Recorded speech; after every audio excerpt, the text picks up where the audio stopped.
it's a remarkable looking movie, and your film is so much different than everybody else here because so many of the shots are long, beautifully planned. What was that like? I mean, and to come to that giant close up of him at the end, which is just thrilling. Yeah, I mean, it's funny because Rose's side was really planned, but Phil's side was kind of completely unplanned in a way. We just had so much stuff of him in the room, pacing around at a window, in and out, different angles. So it was kind of almost shot kind of doco style upstairs. So that wasn't so planned. So it was kind of finding the way to play it. And I mean, it was clear pretty early on that Rose's point of view was where the terror was, and the more it kind of played in her mind, the stronger it became. So it was kind of using these almost abstract angles of Phil that was playing more from her like mind's eye rather than what she can actually see. So those like up angles were really helpful in kind of like just altering the space and taking it out of a really literal kind of effect, I guess. So, but I really love cutting those kind of shots. Like I kind of love that composed, like very classical cinema kind of, you know, slow push-ins and things like that. So it's the measure of it is kind of the fun for me in those kind of scenes. I mean, I've talked about this scene so much. I kind of feel like I wish I'd played the barn scene at the end with the cigarette. But I didn't, so. Yeah, but this scene actually, weirdly, in the assemble, it was really close. It was shot on 2 different days because Phil's set is in a different place than Rose's set. They're actually 2 separate places. So I kind of had a little more time to assemble than usual because it was over 2 days. So when we kind of got to the edit, it was very close to what it is now, and then me and Jane kind of tore it apart and put it back together, and it landed in a very, very similar place, but, you know, due diligence and all that. But it was really fun also, like, I was there when they were recording the banjo player, and how much banjo and how aggressively to play the banjo and all those kind of things. So it was kind of like many layers to cutting that scene in a way. And just, I was there in the mix and design, and just, I love how awkward and how much space there is in the room and how much room there is to hear those little creaks and breaths, and you know, the performances were so great. Kirsten's so amazing now, so yeah. Yeah, and you also mentioned the sound, which I was going to mention also. To hear it in a theater, I saw it at home, I think. But to hear it here in the theater, the sound is so crisp and so pointed. It's really so much a part of that scene.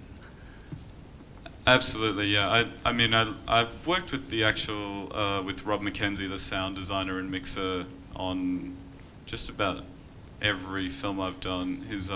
We kind of work with the same directors, and so we have a great relationship, and I just know he's going to kind of know what the intention is behind those things, and he's so great in those natural spaces and that atmospheric space, which I also really love to cut really atmospheric films, which is, you know, kind of relies so much on the empty space to allow room for sound and give time for that kind of stuff.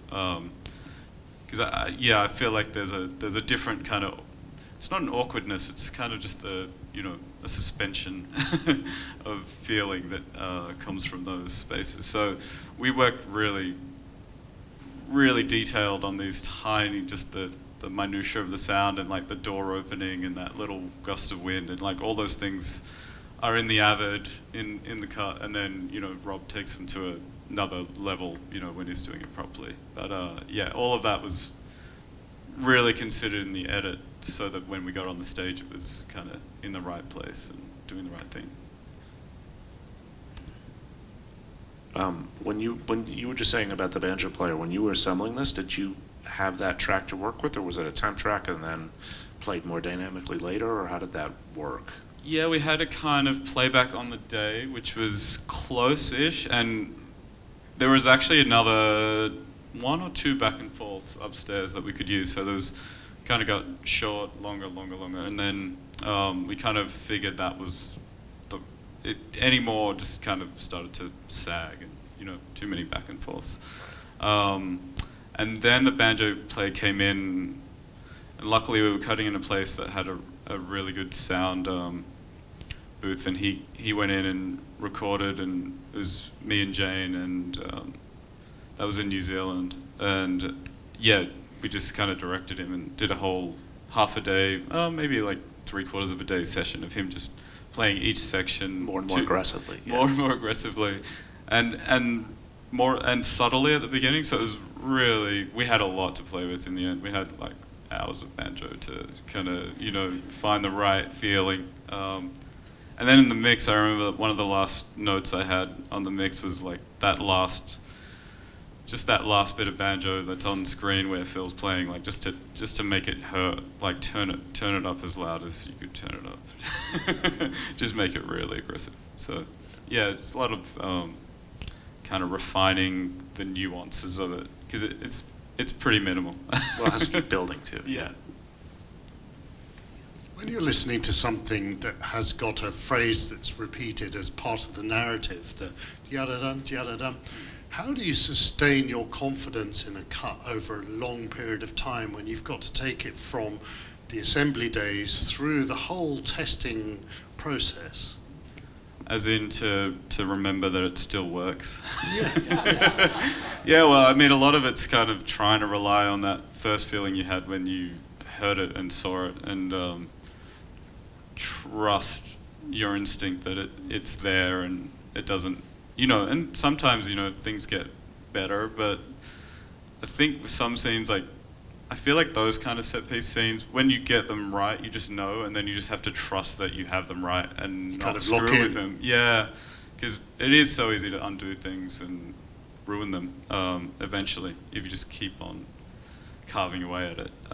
So yeah, a lot of it's trust. I mean, Jane Campion's amazing at trusting her instincts as well, so she's great that way. When she knows she has it, she just doesn't question it again. Unless something changes that then kind of affects that moment. But if she thinks she's nailed a scene, she puts all her energies into the scenes that she feels she hasn't, rather than kind of keep on, going over the same ground over and over again.